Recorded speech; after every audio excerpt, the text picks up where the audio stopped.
This is episode 43. My name is Mandy, and today we are speaking with Ive Velikova. Ive is a science communicator working at Efficiency Canada, a Carleton University-based research and advocacy group. You can catch her launching social media campaigns encourage Canadians to take action on energy efficiency. Ive has a master's degree in science communication from Laurentian University and passionately works to make science accessible, fun, and welcoming for everyone. Welcome, Ive. We have 5 questions for you. What climate problem keeps you up at night? The climate problem that keeps me up at night is the lack of urgency that I've been seeing. Climate change is not a dystopian future beyond our lifetime. It's happening right now. We saw it in the devastating wildfires in Australia last year. We saw it in Texas a few weeks ago. We're seeing it in our own backyards, and we're seeing it impact the communities that are the most vulnerable. So in Canada, Northern Canadian communities, Indigenous communities, communities that are already struggling with housing and having access to safe, resilient infrastructure.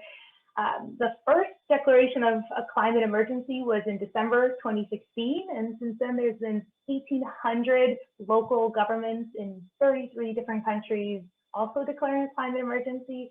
So we've seen some awesome action, but I feel like on a day-to-day basis, we're kind of acting like it's business as usual. And it really keeps me up at night that this is a huge challenge we're facing, and there is a little bit of a lack of urgency on our day-to-day. What is the solution?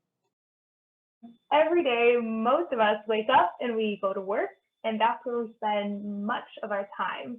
So a solution I see is an engaged, trained workforce that is actively working to address climate change every day. In Canada, there are 436,000 Canadians working in energy efficiency. These are people like myself who take their job and their abilities as an architect, a technician, an engineer, a policy expert, a science communicator like me, and we use it to take climate action and address climate change. Growing up, I was really passionate about the environment, but as I got older, I wasn't sure if I'd be able to find a job in that, and I thought it could be a fun passion project of mine, but I'm lucky enough to work for a team where I can talk about energy efficiency every day. So I see more and more opportunities for training, like for architects to design passive houses, for HVAC technicians to make energy efficiency a priority, for engineers to create innovative solutions. And I'm a science communicator who could talk about any kind of science, but I'm lucky enough to be able to talk about energy efficiency. So the piece of the puzzle I see as a solution to addressing climate change is good local jobs in energy efficiency, clean tech, and climate change action. What's in the way? Policies and norms have been slow to change when it comes to climate action. I see a lot of on-the-ground passion with the climate strikes and Fridays for Future, but that translation to policy has been a relatively slow process. We have a status quo for the way things have been done.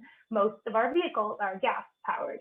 We have norms about how we use our vehicles to get around. We have old buildings that are built with decades ago with different standards without energy efficiency windows or insulation or energy efficient appliances. These norms and old way of doing things are slowly being transformed by the innovation we've seen in clean tech and shifting mindsets and growing urgency. Thankfully, when it comes to energy efficiency, there doesn't need to be a dichotomy. Addressing climate change also creates good jobs and makes our communities safer and healthier and more resilient. But I am waiting to see more of that passion translated at the policy level. How can people help? Addressing climate change can be really overwhelming. There's so many pieces of the puzzle that have to fit together. So I've narrowed it down to one clear ask, and that is find your cause and take consistent political and personal action to address it. So I'll give an example. When it comes to my sector in energy efficiency, there's lots of personal changes we can make. If you're a homeowner, you can make changes to your home to make it energy efficient, like adding insulation, Energy Star appliances. You can choose to drive an electric vehicle or take advantage of electric vehicle rebates if you have those in your province. These are personal actions that you can take if you have the money and the time and you prioritize it. But not everyone has the time or money to create big personal changes, individual changes.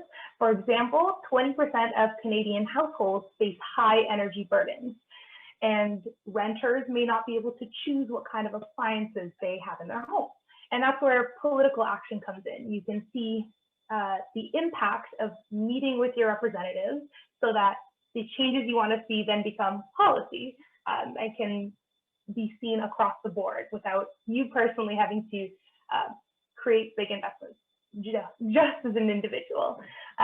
So one thing people can do is we have 12 regional champions across Canada's provinces and territories that are specifically working with us and with their communities to help local people take action on energy efficiency. So you don't have to work at Efficiency Canada like I do to take action, because there's regional champions in every province and territory who can help organize a local event or campaign.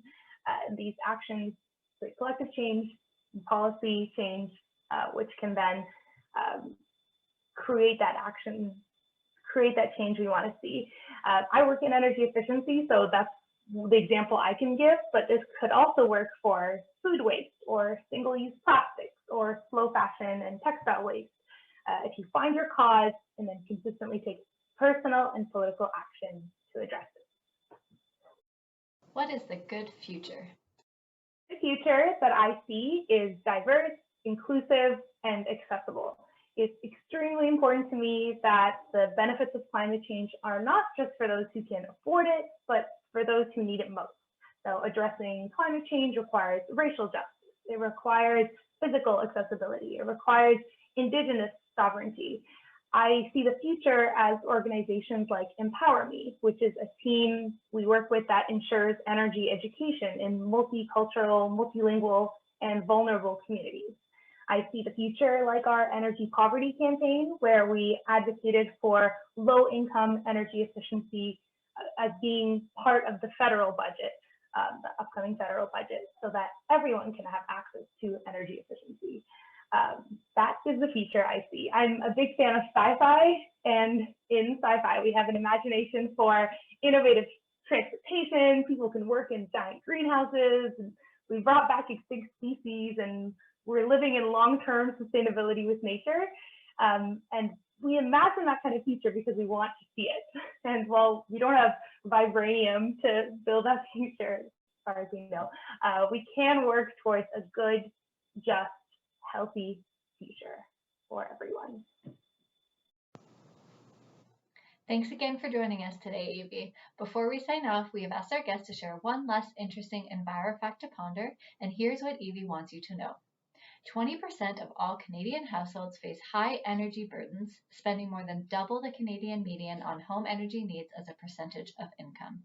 When we take action on climate change, we need to make sure all communities are included, especially communities who need it most. Thanks again for joining us. This was EnviroCentre's Green Room.